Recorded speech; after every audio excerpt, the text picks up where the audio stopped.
Birds fly over the Earth's sky every day. Birds fly during the day and at night.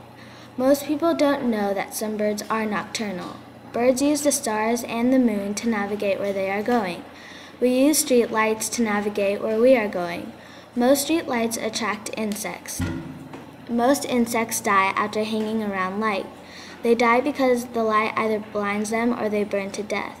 Many birds eat insects, so with most insects dying, birds are running low on food supply.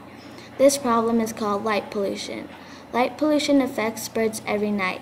Another way that birds are affected by light pollution is that the city has a lot of bright buildings that are lit at night, and birds start circling them for many hours and then they fall to the ground from exhaustion.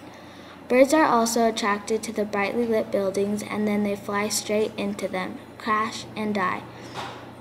Thinking about how we are responsible for the loss of birds' lives is very unpleasant.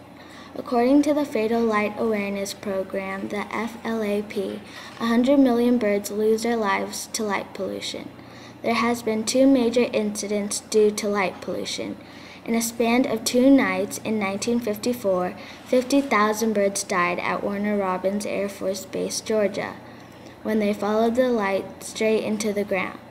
And in 1981, over 10,000 birds died because they slammed into floodlit smokestacks near Kingston, Ontario. Not only does light affect birds, but also astronomers are having a very hard time seeing the stars.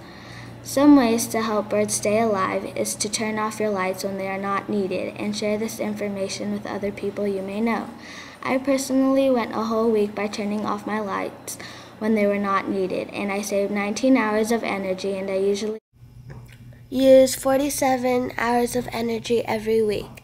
According to my calculations, if I keep this going, I would save 31.62 gallons of oil every year. Birds are meant to fly freely and not fly into brightly lit buildings.